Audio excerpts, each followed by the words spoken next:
পরিমণি আপু একবার আমার কাছ থেকে টিপ নিলেন, তো ওই ছবিটা যখন ভাইরাল হলো যে আমি পরিমণি আপুর জন্য প্যাকেজ দিয়েছি, তখন ওখানে প্রচুর পাল্টাপাল্টি আসলে কমেন্ট শুরু হয়ে গেল যে না পরিমণি এত টিপ দিয়ে কি করবে। এরকমও হয়েছে অনেক যে আসলে মানে পেইড পার্সেল হয়তো বা একজন তার প্রিয় মানুষের জন্য টাকা পেমেন্ট করে দিয়েছে, আমি পাঠিয়েছি কিন্তু সে আর গিফটটা রিসিভ করেনি। সো এই ধরনের ঘটনা যে ঘটে না তা না। এখন দেখবেন অনেকে বক্সে করে টিপ বিক্রি করছে, এইটা কিন্তু সর্বপ্রথম আমরা শুরু করেছিলাম। আমাদের যেটা হয় আঁকার ক্ষেত্রে সেটা হচ্ছে যে একটা টিপের উপর আরেকটা টিপ আমরা বসাই, যেমন লালের উপর সবুজ বসাচ্ছি, হলুদের উপর হয়তো বা সবুজ বসাচ্ছি। সো আমার বিভিন্ন সাইজের টিপ লাগে একসাথে। সো আমি নিজে পেইন্ট করার জন্য একটা বক্স সাজিয়েছিলাম বিভিন্ন ধরনের কালার এবং হচ্ছে সাইজ অনুযায়ী। সো দেখতে এত কালারফুল লাগছিল, আমি জাস্ট তুলে পেজে শেয়ার করেছি, হুট করে ভাইরাল হয়ে যায় এবং প্রচুর মানুষ অর্ডার করতে থাকে। এই যে একটা শৌখিন জিনিস, একটা শৌখিনভাবে রাখা এবং হচ্ছে আপনি যখনই খুঁজবেন তখনই আর কি টিপটা পেয়ে যাবেন। কিন্তু আমাদের যে প্রতিবন্ধকতাটা ছিল শুরুতে সেটা হচ্ছে যে মানুষের যে ওই মাইন্ডসেট ছিল যে টিপ তো 5 টাকা 10 টাকার জিনিস, তো আমি 1000 টাকা দিয়ে একটা বক্স কেন কিনবো।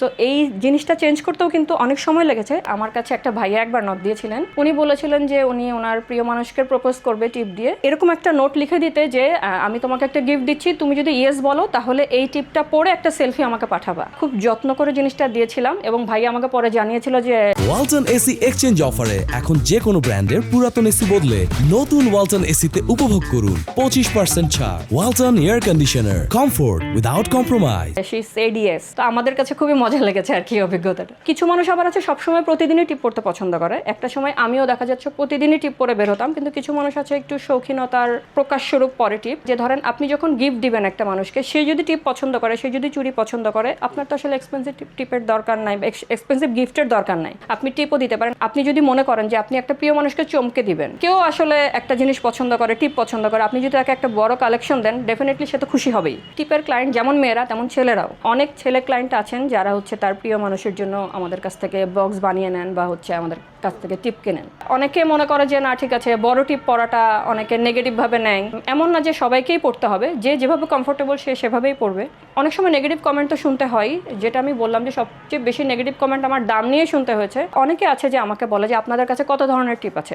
মানে বড় ক্লায়েন্ট কিন্তু দেশের বাইরে থাকে, যারা হচ্ছে দেশে আসার পরে এরকম প্যাকেজ নিয়ে যায় আমার কাছ থেকে যে আপনাদের কাছে যত ধরনের আছে, বাজেট কোনো ব্যাপার না, আপনি আমাকে একটা বক্স গুছিয়ে দেন, সেটা 5000 হোক 7000 হোক, আমাদের কোনো সমস্যা নেই। আসলে এরকম ধারণা ছিল না যে টিপ নিয়ে আমরা এত দূর আগাতে পারবো। সবসময় চিন্তা করি আমি যখন একটা বক্স রেডি করি যে আমি আসলে কি চাইতাম। আমি একটা ক্লায়েন্টের জন্য কিন্তু ওইভাবে রেডি করি যে আমার নিজের জন্য হলে আমি যেভাবে রেডি করতাম। টিপ বানাতে না অনেক বেশি সময় লাগে, বিশেষ করে হাতে আঁকা টিপগুলো আমরা আসলে ক্লায়েন্টের কাছ থেকে সময় চেয়ে নিই যখন আসলে কেউ বাল্কে অর্ডার করে। শুরুর দিকে যেরকম হতো যে আমরা তো হাতে তৈরি জিনিস আমরা যে মানে খুব বেশি নিয়ে যেতে পারতাম তা না। তো এরকম হয়েছে মেলা আসলে সারাদিনের মেলা, আমাদের 2 ঘন্টার মধ্যে আর কিছু নেই, আমাদের কাছে সবই বিক্রি হয়ে গিয়েছে আর কি। তো তখন আমরা আসলে মেলা থেকে চলেও আসিনি, আমরা মেলাতে এনজয় করছিলাম, কিন্তু আমাদের কাছে আসলে এরকম যে একদম স্টক আউট হয়ে গিয়েছিল। আমার আসলে ইচ্ছা আছে যে ছোট্ট হোক কিন্তু দোকানটা এরকম থাকবে যেখানে শুধু টিপ পাওয়া যায়, ঢুকলেই যেন মনটা ভালো হয়ে যায়। মানুষের মাইন্ডসেট হচ্ছে টিপ মানে 10 টাকা, মানে এই মাইন্ডসেটটা আসলে ভাঙতে হবে।